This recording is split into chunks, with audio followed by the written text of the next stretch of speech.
दिवाली होती न दशहरा होता।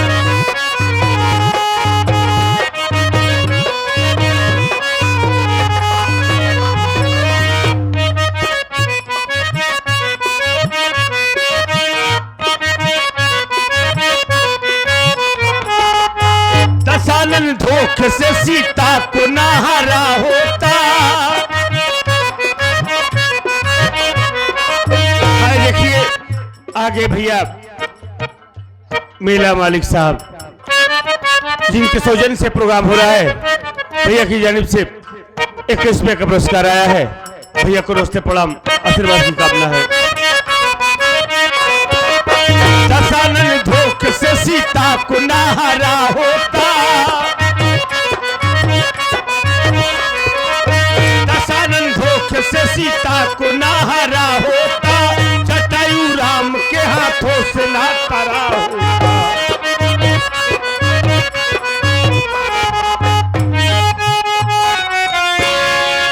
सूप न खाने, सूप न खाने, सूप न खाने ये नींव न डाली होती। सोने की लंका अगर जल के न काली होती।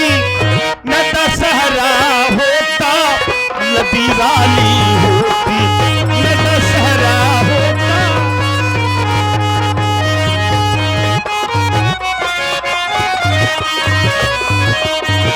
अवध नगरिया यदि सजी ना निराली होती।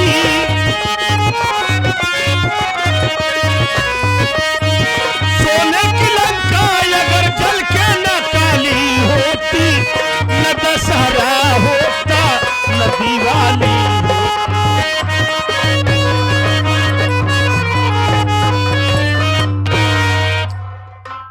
बाबूजी आप सब मेरा परिचय ले। मैं कौन हूं, कहां का रहने वाला हूं और मेरा नाम क्या है। साथियों मैं इसी लखनपुर का रहने वाला हूं। मैं इसी लखनपुर का रहने वाला हूं। मेरा नाम भोलू है। मेरा नाम भोलू है। हमारी एक छोटी बहन है। हमारी बहन का नाम आशा है। बाबूजी हम भाई बहन छोटे छोटे थे। हम भाई बहन छोटे छोटे थे। अचानक मेरे बाबूजी बीमार हुए। माँ ने बाबूजी का बहुत इलाज करवाया। माँ ने बाबूजी का बहुत इलाज करवाया, लेकिन बाबूजी की तबीयत में कोई सुधार नहीं आया। हालत दिन प्रतिदिन बिगड़ती गई और एक वक्त ऐसा आया कि मेरे बाबूजी हम लोगों को छोड़कर भगवान को प्यारे हो गए।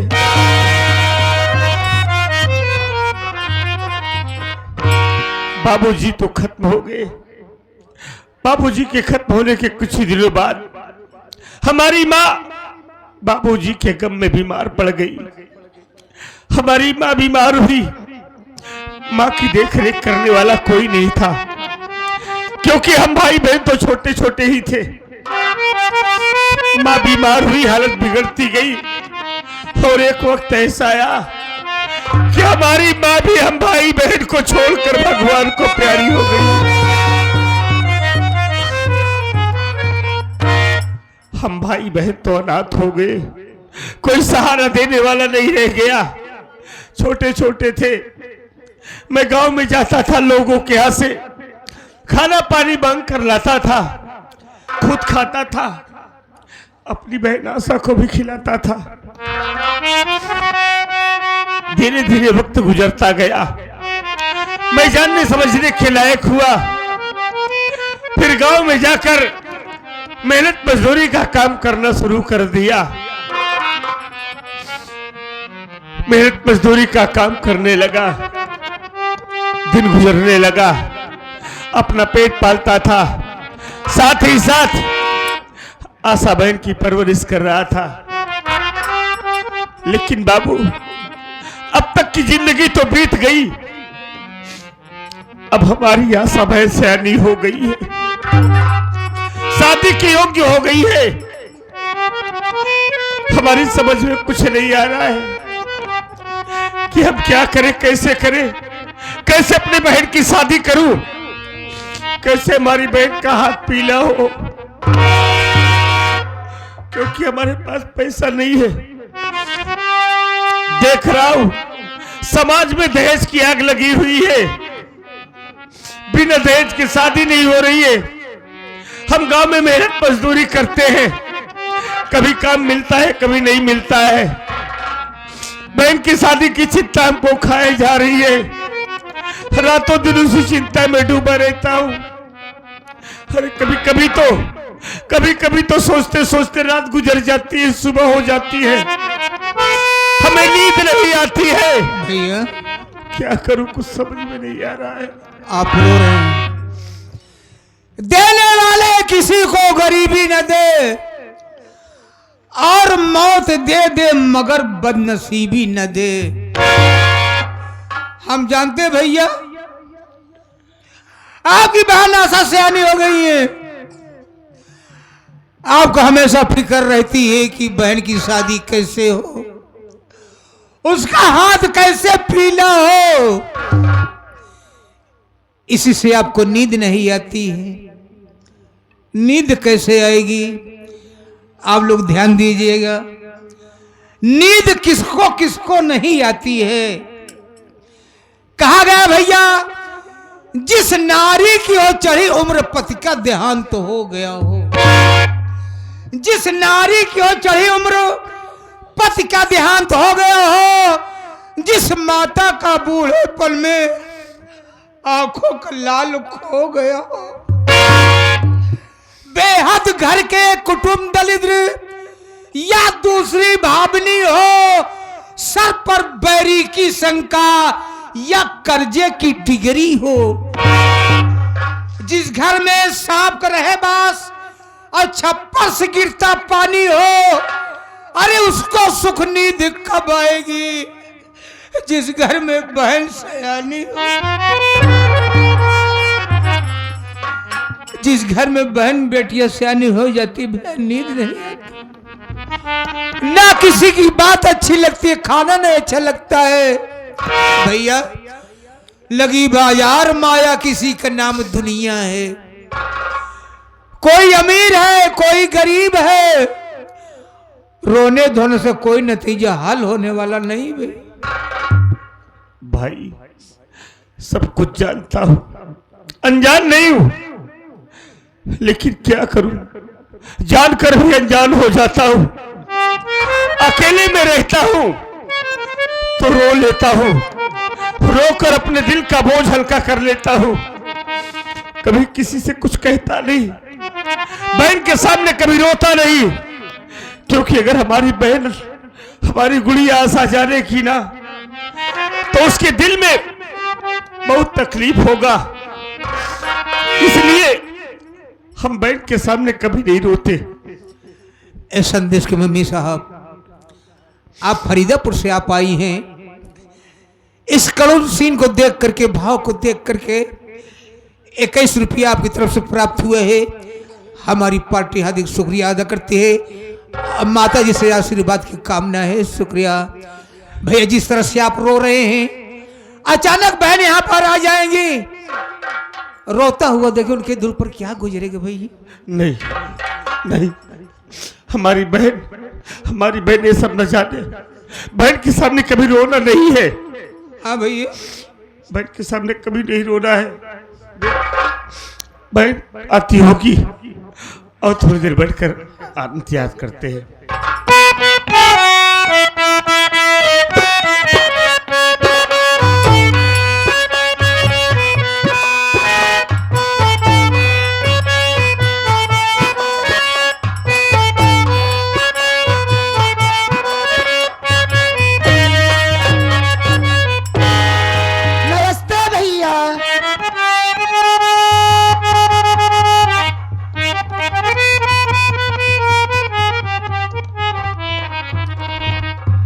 नमस्ते बहन आशा।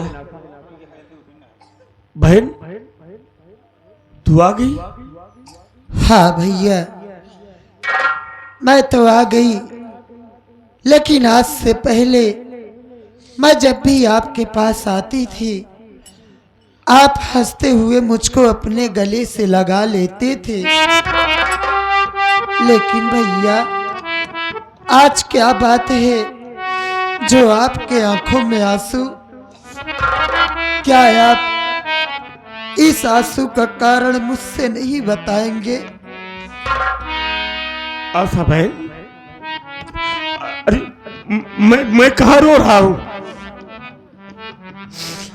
रो नहीं रहा हूं बहन, बस ऐसे बैठा था, माँ और बाबूजी की याद आई और आंखों से आंसू छलक पड़े बहन, और कोई बात नहीं है। भैया, मैं समझ सकती हूँ कि माँ बाबू की जब जब याद आती है तब तब मेरे भी आंखों से आंसू छलक जाते हैं। लेकिन भैया, आज आपका रोने का कारण कुछ और है। तू पागल हो गई है? आप अपनी छोटी बहन से नहीं बताएंगे ना? अगर आप मुझसे नहीं बताएंगे तो आपको आपकी छोटी बहन की कसम है भैया। बोलिए ना, क्या बात है? अरे आशा बहन, अरे तू छोटी छोटी बात को लेकर हमें कसम देकर क्यों मजबूर कर देती है? तू मेरे रोने का कारण जानना चाहती है ना? हाँ भैया, मेरी बात सुन बहन।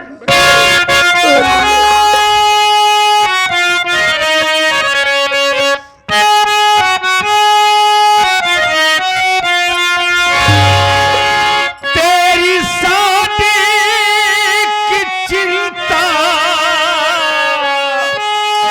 है सांप है, किस तरह से मैं तेरी सगाई करूं?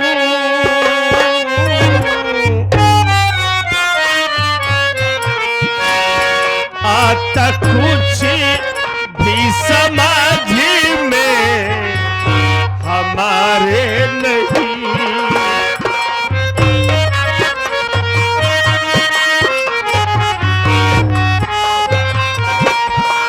आता कुछ भी समझ में हमारे नहीं, किस तरह से मैं तेरी विदाई करूं?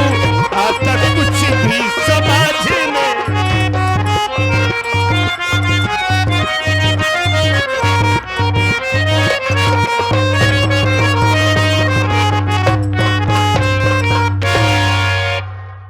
आशा बहन, तू तो जानती है कि तेरा भैया गांव की मेहनत मजदूरी करता है, कभी काम मिलता है कभी नहीं मिलता है, 10 दिन बैठा रहता हूं बहन। तू सयानी हो गई है, शादी के योग्य हो गई है, हमें रातों दिन चिंता लगी रहती है कि कैसे हमारी बहन की शादी हो, कैसे उसकी शादी करके ससुराल भेजूं।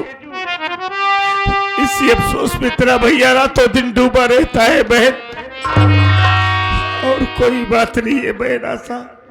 भैया,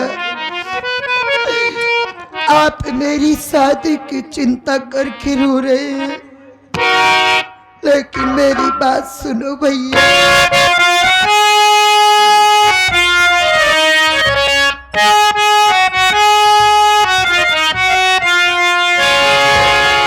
मेरी शादी की चिंता न भैया करे, पहले शादी तुम अपनी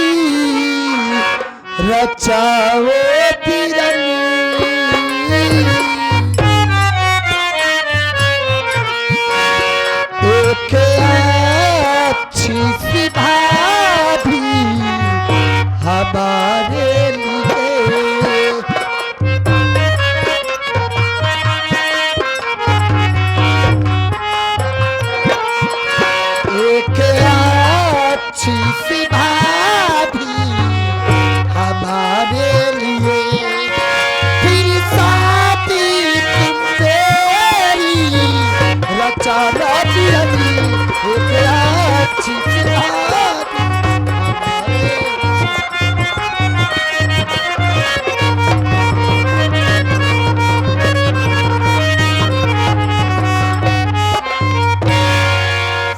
भैया आप मेरी शादी की चिंता करके रो रहे हैं। अरे भैया आप तो अच्छी तरह से जानते हैं कि हमारे माता पिता हम भाई बहन को छोड़कर वो भगवान को प्यारे हो गए। अरे जरा आप ही सोचिए भैया, अगर आप मेरी शादी कर दोगे मैं इस घर से अपनी ससुराल चली जाऊंगी तो आपको 2 वक्त की रोटी कौन खिलाएगा भैया। इसलिए भैया मैं आपसे कहती हूँ कि मुझसे पहले आप अपनी शादी कीजिए और मेरे लिए एक अच्छी सी भाभी घर में लाइए, फिर मेरी शादी के बारे में सोचना भैया। आशा बहन, तू ये क्या कह रही है कि पहले मैं अपनी शादी कर लूं? अरे पगली, अगर पहले मैं अपनी शादी कर लूंगा ये समाज मोहल्ला देखेगा तो हमको क्या कहेगा बहन? लोग यही कहेंगे कि भोलू अपनी शादी कर लिया, अपनी बीवी घर में ला लिया और घर में सयानी बहन है, बहन की कोई फिक्र नहीं करता है। बहन हम बड़े हैं, बड़े होने का फर्ज निभाएंगे। पहले तेरी शादी करूंगा, तू हंसी खुशी अपनी ससुराल जाएगी, फिर अपनी शादी के लिए हम सोचेंगे बहन। अरे हमारा क्या है, हम दोनों भाई हैं ना, अपना किसी तरीके से बना खा लेंगे। 2 भाई यही बनाए खाए ले। हाँ भैया बनाए हम खाब, हम बनाओ हम खाब। पागल सारे तोरे खाई खाई बा केवल बस। हाँ बस तू क्यों खा, बस दुनिया खाए बर जी तुझी बर खाता है कि हम तो बनाए खाए ले। ये हम कहता ही कि रोना नहीं। देखा देख ले पगली रो गया। बहन क्यों चिंता करती हो? रो नहीं, हम तेरी शादी करेंगे तो अपने ससुराल जाएगी, फिर हम अपने बारे में सोचेंगे बहन।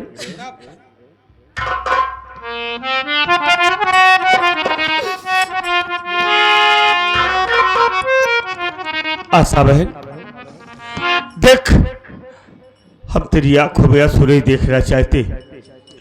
मालिक ने आज गरीबी दिया है, हम हमेशा गरीब ही नहीं रहेंगे बहन। जिंदगी के 2 पहलू होते हैं, एक सुख का, दूसरा दुख का।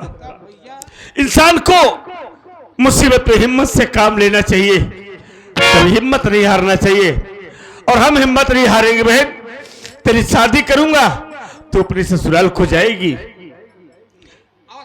हम, क्योंकि बेटी का असली घर उसका मायका नहीं, उसकी ससुराल होता है। यह विधि का विधान है बहन कि हर बहन बेटी को ससुराल जाना होता है, और तू भी अपनी ससुराल जाएगी। देख बहन, रोने की कोई जरूरत नहीं, क्यों रो रही है?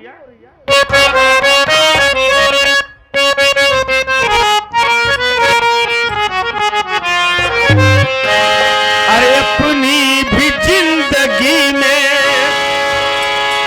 अपनी भी जिंदगी में खुशियों का पल आएगा,